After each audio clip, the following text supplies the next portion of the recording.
Now, Mukund, 20 years, of course, is a long time in the industry, right? So we'd like to know a little about your professional journey. Looking back, do you remember the very first day of your first job? I'd probably say, oh yes, the memories are very fresh as the dewdrop on a bud of rose. That's how I would probably put it. And I would say that I remember the date very vividly in terms of it was April 9th, 2000, when I joined my first organization, Brigade Solutions, as a CRM trainee. I had completed my college on April 8th, 2000, and the very next day I was there in my first job trying to decipher what CRM was all about when nobody in the world knew what CRM was way back in 2000. It's been a very interesting journey, and every year, April 9th, I still probably consider it as my anniversary of work that I still celebrate today. Interesting. And that's an excellent memory you have there. Now, you did your MBA in systems and IT in late 90s. How informed were you about IT back then, or was this something that just happened to you? So probably I'll just make a little correction there. It's actually my MBA is in the 2000 is when I did my MBA. And even when I had started my MBA in systems and IT, it was very nascent at that point of time, because when you look at technology way back in 2000 to what it is running today, I think there's been a lot of shift in the whole crux of how technology has evolved, and it is currently still evolving today. And the pace and the disruption that is happening today, it wasn't there. All that you had was server, and in terms of a little limited network connectivity, and we were building applications and solutions today which probably could not be something that we would be considering as technology, right? So it was a very starting experience, very basic at that point, but today there's a lot of evolution. Right. In fact, how do you think the IT industry was in the years in which you started your career to, of course, what it is today? Well, earlier it just used to be about ERP. Typically people used to consider a biggest program to be something like an ERP solution deployment. That is what it was considered to be, something as a large-scale implementation.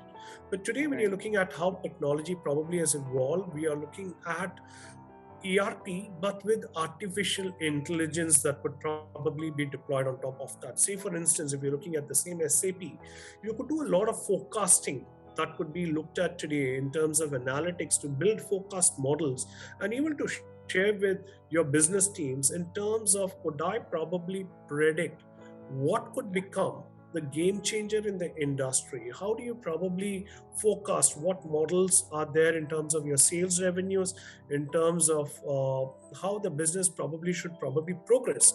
So one of those things that we could talk about and see also is how CIOs are today probably taking up roles at the board level, and that's how technology is probably shifting today. True. So in fact, from just being a support system, it has actually become the core of the business today, is where it has reached. IT is probably becoming a profit center more than being called as a cost center, because today IT probably determines how businesses could run, and this could also become your new business model itself, right? That's the way it is probably being looked at. True. Now, interestingly, what was your motivating factor to pursue your global CIO certification from ISB? What was the intent behind that? Well, when I'm just looking at, though we are playing the role of a CIO on a day-to-day basis, it is always good to probably also have a connect. When I was looking at this program from ISB, it also became very important that I could also network with co-CIOs and my co-peers. And that was one of those opportunities that I wanted to look at when I was pursuing this the whole program with ISB for a global CIO certification. It also did bring across a lot of new thoughts and new processes and new methodologies that we could probably deploy, especially when we are talking about how we could move into a profit center. So when we are talking about a profit center, what could be those KPIs and metrics that CIOs today should probably embark on while relating and talking to the board members. Instead of just going and saying that, hey, I want to do this particular project, then how could I probably talk about in terms of what is the top line revenue impact? What could be the bottom line revenue impact? What could be the cost of poor execution? What could be the cost of poor quality? Is there going to be an impact that we could probably do in terms of audit readiness? So there are various different KPIs. To have a formality coming into place, I felt it was good to have that sounding board over there and to be a part of this whole process. True. In fact, that also means that one should continue learning, and it's always learning is always an ongoing process. And you also mentioned about the networking part. I'm sure that has also helped you in many ways, networking with your peers in the course. Very true. I think today a lot of business and work happens over networking, and that is where you're also able to bring in a lot of advantage to your organization. In terms of when you're well networked, what happens is you connects at various different forums where you could have also a couple of POCs probably being done at your organizational level. Otherwise, typically when you want to look at fail fast, fail early kind of innovation programs, which would fall apart. I think a lot of networking is essential today for the CIOs, and it is becoming of that would probably a lot of trust are put on, and I would say networking is going to be the core, or it's going to be one of those factors that CIOs should emphasize on, which probably is still in a very diluted way happening, is how I would say it. Absolutely. Because I also feel the reason for that is because networking largely is considered that you do networking for sales. But, you're a very clear-cut example that it's just not for sales. It's for knowledge and for other things as well. So very true, because it also brings in a cross-pollination of ideas across the CIO community, because there would be somebody who has already solved an issue in a particular manner. You do not want to go back and reinvent the wheel. So also being part of groups is very helpful, especially if I could also, probably in terms of security, for instance. What happens is that, like, say, if you're from a particular industry, it could be from a banking industry, a person could be from pharmaceutical, healthcare, life sciences industry, FMCG industry. Now, typically, when you're going to have sometimes some sort of intruders or attackers coming into your system, they could probably be targeting at a point of time a particular industry. And then you have these organizations that are there, like METI and so on, which actually start giving inputs for particular domains and industries.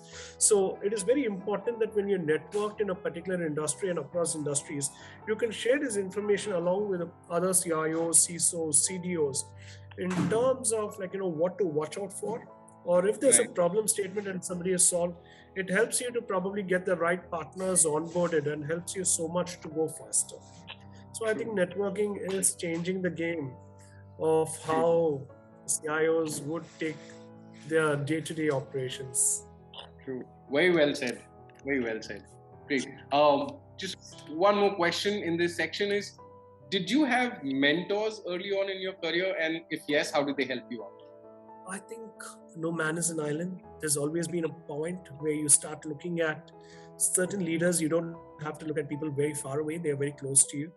And then I have been, I should say I'm lucky. I've had some great mentors. One would probably be to date that I can still reminisce and I always look upon to is Mr. M.V. Ramna from Dr. Reddy's.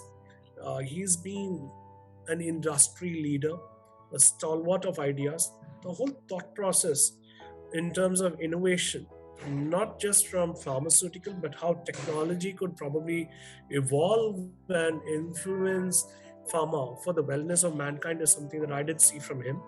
And there have been other mentors too, from whom I've been able to further evolve myself, and they've thrown light onto me.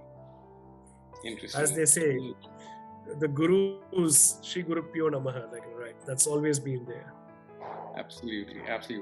And I'd encourage the younger generation, of the generation coming into the workforce, to have someone at least as a mentor, and it helps tremendously in the journey that is ahead of you. I totally agree. Well, thank you, Dr. Mukund, for sharing about your professional journey. It was a wonderful journey that you had. Thank you.